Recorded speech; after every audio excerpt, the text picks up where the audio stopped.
everybody, to Season 4, Episode 2 of The Creative Moment. I'm Dante Bullhauer. I'm a photographer. Jamie Bullhauer, writer. You guys know that by now if you've been following us for a while. Here we are, fresh, a day late. That's my bad. I ran into some scheduling conflicts being on an island. So let's go ahead and just jump right into it. That was all right. Yeah. Okay. Today, I guess it's all about me. You got a little dog hair right there. Yeah, she's shedding like crazy. Yeah. It's all about me, I guess, today. I just got back from a 2-week vacation over on the big island of Hawaii. So, this whole episode is going to be about the stories of the pictures and stuff. Because if you followed on Instagram or even on Facebook and stuff, there's some really interesting photos. But, you know, in my deep, I was like, man, this kind of summarized this trip and these photos and everything, kind of touch base on a lot of the things that we've actually kind of talked about. Yeah. Over the season. And like it all came like here is this, you know, hopefully not a once in a lifetime. I imagine you probably would like to go back. It was really fun. It is with all the travel and stuff. I didn't really mind flying, but the 6.5-hour flight back where we lost 5 hours as we traveled back. Yes, yeah. We left at 7:40 p.m. and landed at 6:30 a.m. That was not very fun. And the person in front of me leaned all the way back the whole flight. My knee, But I imagine I will be back. Yeah. So the first thing I actually really thought of was actually your drone footage. I was thinking, because we've talked about technology and AI and stuff, but technology in the overall scheme, and I was like, there's no way without being like in a helicopter maybe, or to actually get that type of footage. But how did you know? Because the one that got me was the rock, and the waves come over the top, and like totally take that out, and like, were you just lucky? Like, talk about that shoot, and how, to a degree, the technology, because the other part is your new gear for underwater stuff. So how did technology actually help out and create some cool option? Yeah, so I'll start kind of on a blanket statement. I feel like me having the camera there and everything really kind of enhanced the trip for everybody, because now I'm putting together a whole like recap film video of it, and that'll be something that everybody that we went with will be able to look back on and be like, yeah, I remember when we went to Lapa Hoi Hoi Point or whatever, all that stuff. So I feel like it really enhanced just kind of everything about, like, it enhanced the hikes and stuff, because it's like, oh, come take a photo of me and my husband or whatever. And that sort of thing. Specifically with the drone, so that was the first place we went on the first day, like the first full day we had. And I just, like, I knew I was going to fly the drone. I was just hoping that it wouldn't be windy, because how small it is, the winds can kind of take it. It wasn't too bad, but it was windy enough that the waves were just crashing on there. And it just does, like, it still looks cool from, like, eye level with the camera. But I've seen videos of people that have their drones over the ocean and all that cool stuff. And I knew that I wanted to get it with it just hitting the rocks and all that stuff. And it was so, like, it was that teal blue. Yes. And that was, like, my favorite color to edit. And so I, like, took it up there. And I was actually, I think, only 15 meters above where the ground level that I took off from. So it really wasn't that high. And that's where, like, it kind of fills the screen with the waves coming from, like, it does all the feel directions. Though like you're higher than that. Yeah. Like, and maybe some of them I was way up there, but maybe because of the action, like, it just feel like it's vast. It's like you. And so that was just really fun, because you don't get that unless you're either on a boat with the waves or you're in a helicopter somewhere above. And so that was like, those were some of my favorite photos and clips that I got on the whole entire trip, was because you don't see that as any other human that didn't have that ability do not. Yeah, can't see you that don't get view. to view that, and Yeah. that's the part where I think technology, in this case, allows for a deeper experience. And yeah, that probably is going to be in your highlight video and stuff, but that allows you as a photographer a wider view to tell your story, to get footage and stuff. Yeah, I love it because the whole thing the rock is gone. Yeah. Both of the white caps. And the waves were just huge. I mean, those rocks were big. And the waves, it was just so cool to see the crash, and it just all comes back and it goes back out. And, utilizing the camera movements with the drone. I love the little spin. Yep. It helps enhance the chaoticness of the scene by just having it kind of spin like that. And again, that's not I can't really do that with just a camera. With that, I could I don't know what the camera movement is called, but pan around it. But with that being just a top down view and just spinning like that, I feel like that really enhanced it. We went there 2 other times. It was not as good. No, it was super calm the one time, and then insanely windy that I couldn't take the drone out. So I was thankful for that first time. And again, being equipped and ready to go at the right time. Yep. Whether it's the muse hitting for a poem or having the technology with you. Because what if you didn't have your drone? Mm-hmm. What if you're well, I'll just wait. I mean, I'll just bring it some. Yeah. Bring it some other time. And I'm sure hiking with that equipment isn't all. No, but so the other piece of equipment is your underwater gear or whatever that you got, and so we got a couple of shots. Got the kind of, I don't want to say the stereotypical, but the stereotypical half. Yep. Above, that's half the shot below. I wanted. Yeah. But we actually got some of the fish and stuff. So what was it like with that now that you've, because that actually is your first time really using it because you'd gotten it for this trip. So we went to the beach one day, and I'm going to just practice it, just see kind of how it works. I didn't have any goggles, so I sucked because I didn't realize that I'd actually have to be able to see the camera. And so I was just underwater thinking that I had underwater vision or whatever, just spraying and praying. And it sucked because a sea turtle was swimming through the water, literally waist deep water. And I just put the camera under, and I'm missed all of it. Couldn't. And the water on those beaches with the sand and stuff, all the sand kicks up. So I read later on the beach, for a dirty water scenario, you have to be within 12 inches of it to see it clearly. Okay. Because you lose so much contrast and stuff. So I missed the sea turtle swimming. I ended up getting it later, but I knew that I wanted to practice it before snorkeling, so I'd actually be able to move the buttons, do that sort of thing. So working on your craft so that when the time comes, you're equipped. Yeah. Yep. But I still did get the cool half shots and stuff. I just hit record and just kind of had it halfway in the water. So I practiced it at the beach.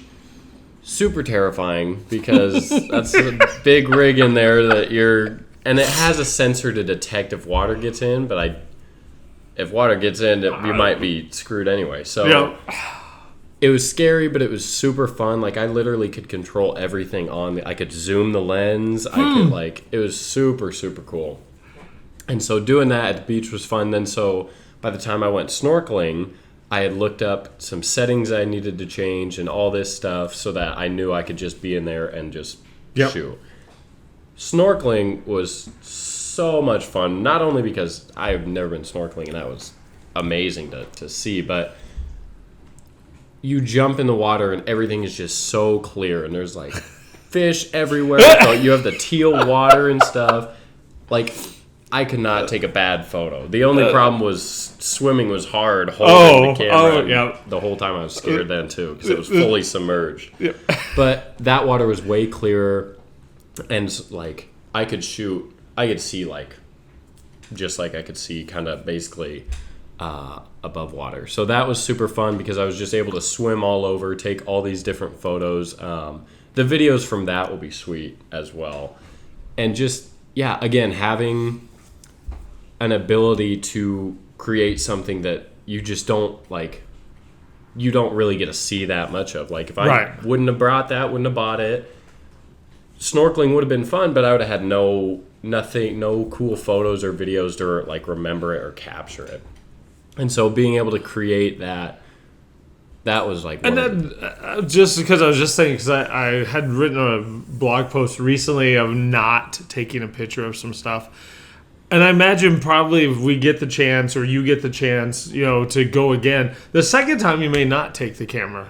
You know what I'm saying? Yep. Because it's like, okay, I've got this. So now I'm going, because the photos and the video and stuff is still a part of who you are. Again, touching. But then it's like, okay, I've done this. Now I'm going to just fill my soul and just enjoy. Yeah. But at that time, though, new gear, new testing out. And again, you talked about looking up, learning the settings and everything so that the moment comes and things turn out well. Yeah. And just like you get to experiment, and it just, like we've talked about on this, new things or new challenges, whatever, it just lights the fire. Like, I was just swimming all over, like, I was like, I almost swam under the boat because I wasn't looking. I was just sitting down and like, oh, the boat's right there.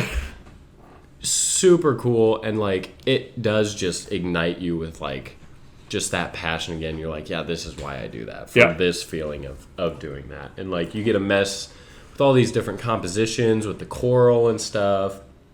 Video wise, it was super fun. Just like I've seen underwater photos and stuff from like tour guides and that sort of thing, but there's that Peter McKinnon video of underwater. Yes, I know that one. I really wanted to get shots like that, and I got some really, really cool stuff. So with the whole film that I'm going to make, I feel like it'll just come together so well because there's so many different aspects. There's the drone shots of Lapahoihoi Point. There's the snorkeling shots underwater. There's the waterfalls.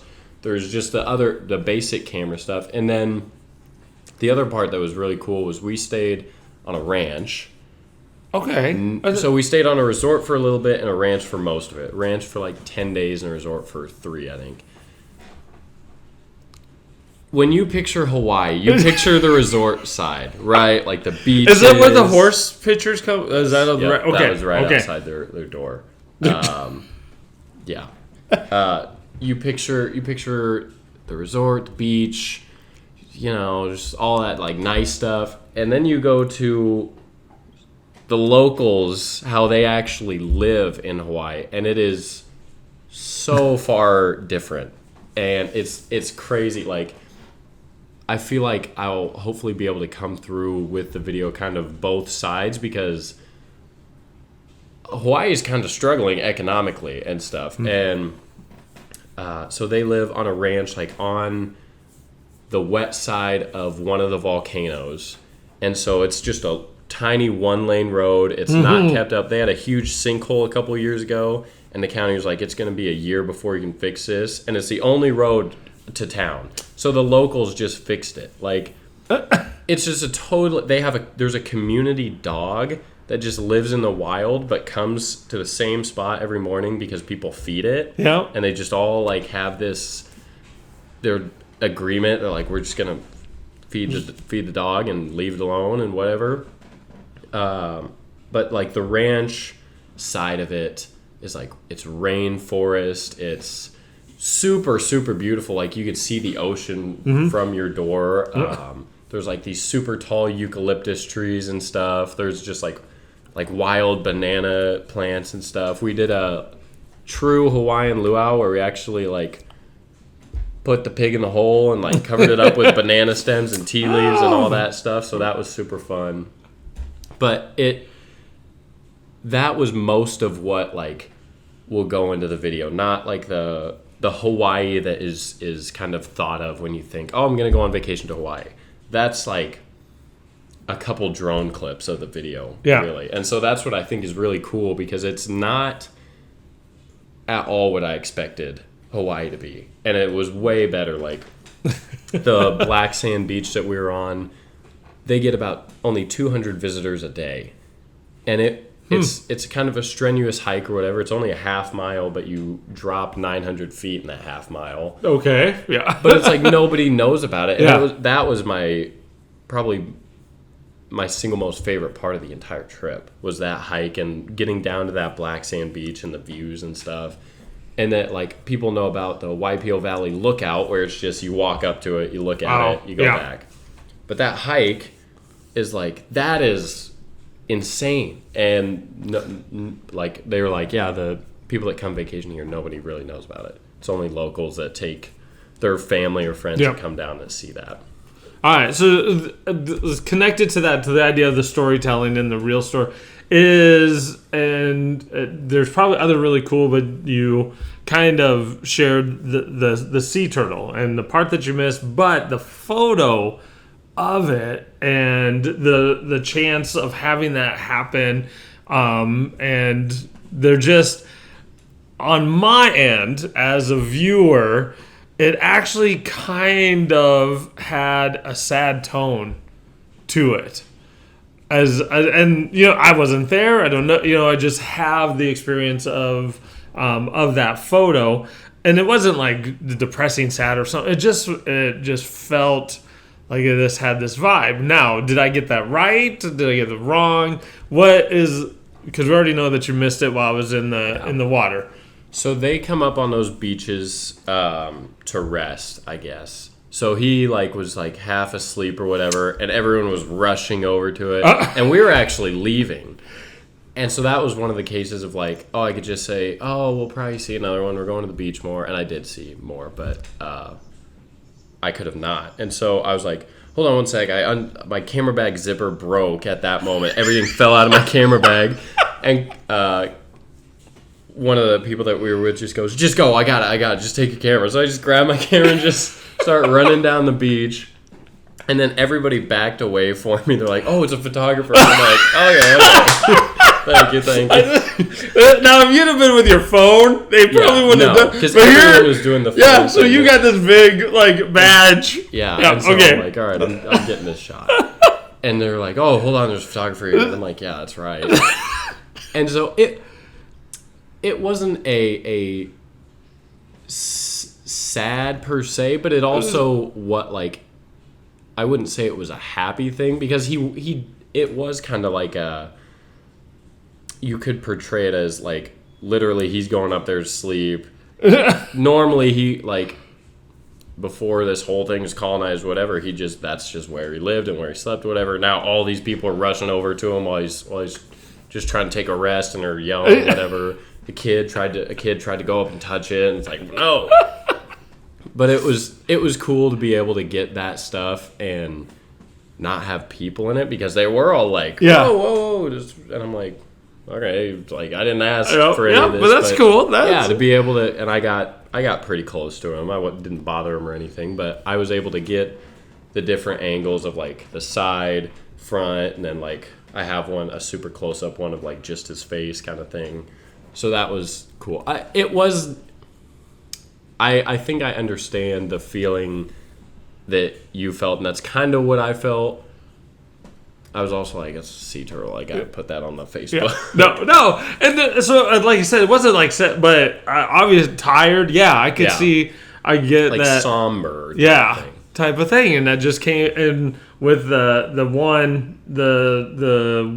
small waves are kind of blurred out, kind of whitish. And that makes the starkness of the shell, and I don't know. Just there's a story. This picture is trying to tell a story. Yeah. This is what I felt, and again, not sad, depressed, but just there's this isn't a joyful moment for the turtle. Yeah. So I wanted. We had not talked about this yet. He did not know all the questions I had. So just kind of cool. It's that's what I felt. Yeah, there was so many memorable experiences. I won't go into the bad one if you can. I don't know if you can see it. Shark attack. But we went into a lava tube. So we went up and saw there was a volcano erupting there, And the day we landed, it stopped. So So that sucked. That was a missed opportunity that I felt could have been really cool. But we still went up to the crater, and then we went in this like lava tube where it's just like it's a hole in the ground where like it just melted through the ground and created this like just massive tunnel. So that was super cool. That's like, again, something that like you don't really kind of think of Hawaii in the sense of like that it was just a super dark. It was that picture of like the orange lights in that tunnel. Oh, okay. That was the lava tube. Okay, gotcha. Like we went to like the one of their big towns is the Hilo Farmers Market. That was super fun. That's kind of a touristy thing, but also kind of not. Just so many different facets, and that's good because we were there for 13 days. So we could have easily just got bored and done nothing. But I feel like we saw like the entire island. We ate at the southernmost restaurant in the United States. Oh, okay. Yeah. Wasn't great, but but I can say that I did it. Yeah. But yeah, you get all that different stuff that encompasses it, and I just know that the video is going to come together just so amazing. And I'm for my year recap video. Oh yeah. Oh man. Yeah, yeah, Utah. It's going to be amazing. No, again, just for our podcast, I enjoyed the photos and stuff, and we didn't communicate very much. Because you were busy and the time zone, type stuff. Yeah. But it just seemed through talking a little bit and knowing you were taking some of your equipment is just like, this is what a creative life is. Yep. This is the components, whether we overkill it a little bit, but it is who we are. I imagine if I get to, go on a trip like that, I would probably have my notebook. I would probably be inspired to talk, Yep. And then other times would just enjoy. But just naturally, you talked about you made sure you were ready with your underwater stuff. By chance, skilled and ready to go when the opportunity came, especially the rock and and where technology does help. But it still, unlike things like AI and stuff, your energy and stuff comes through because you're the one doing it. You're the one moving the drone, like you talked about, in a circular motion to move with the sea, with the waves. Actually kind of cool that people like, here's a real photographer, everybody step back. Like, that's funny. I felt a little special there. I've raised the ego a notch on that one. But yeah, it was just cool. And it's like, there were times where I'm like, do I take the camera here? Like, we went and saw some sites twice because people came during the trip, and so we were like, oh, you gotta go see this, that. And it was always like, do I take the camera here? And it wasn't always like practicing the underwater thing. It was kind of fun, but I was like, I just kind of want to go sit on my towel and listen to music, whatever. But it, like, just going that extra step and taking that just a little bit more to practice it. So, because one of the things was with my camera, if something, it has a little sensor on the viewfinder, so when you put your eye up to it, it switches from the screen to the viewfinder. And so I was like, when I put the housing on, it automatically like blocked the sensor, so I could only see through the viewfinder. Okay. So I had to figure out how to change that, and doing like putting in that little prep work or extra work made for when I actually wanted to get the shots just that much more fun. And like reading, I went up and read those articles on the beach just to like, I want to be ready to actually do this. I went and took a bubbly can and just tried practicing getting the focus right and I still missed focus on it, but whatever. Because I went and bought goggles. Yeah, I know you got the bought them, tried to shoot it, and I still sucked at it. But then when I got to the snorkel, I was able to actually tell when it was focused and all that sort of stuff. But just like, it was kind of work at times, but at the same time, when you like are super passionate, none of the like 10-minute process of having to get that housing thing or doing the bubble, that doesn't feel like work. It just feels like you're taking the step to fulfilling like that fire that was ignited. And like it is one of those that like I can't wait to edit. Every night I would get there and be like import, edit, all that, throw them up on social media. Like all in all, it was just such an amazing trip. Not only for all the vacation parts, but just creatively, it stoked a huge fire. And so I'm super thankful for that. And it's going to be great. Then now going into the rest of the summer, having fulfilled that personal, I guess, creative bucket. Yeah. So. Well, it's good to have you back, but very glad that you got that opportunity to do that. Oh, yeah. It was so much fun. And it, like, I was just thinking today, if I would have done that, and I'll probably would have said this, like, if it was a year from now, whatever. If I would have done that 2 years ago, I wouldn't have got anywhere close to that good of stuff. Not even if I had the same equipment, because, like, all the stuff that you learn along the way. Like, I learned so much about just drone camera movements and how to make cinematic camera movements with the drone on that trip. Whereas, like, a couple years ago, I kept getting frustrated because I would just hit record and just, like, stare at the subject. Where now it's, like, move with the turtle or, like, the wave thing. Or, like, swimming, like, the angles that I have of swimming with the fish kind of thing instead of just pointing at it and just, like, following the fish.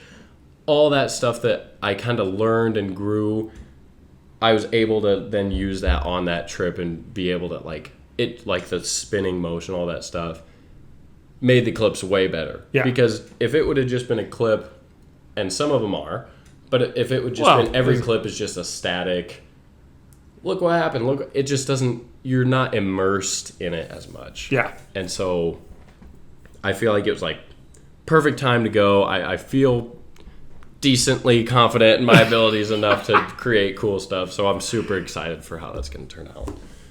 Awesome. Yeah, that was season 4, episode 2 on a Wednesday. Again, my bad.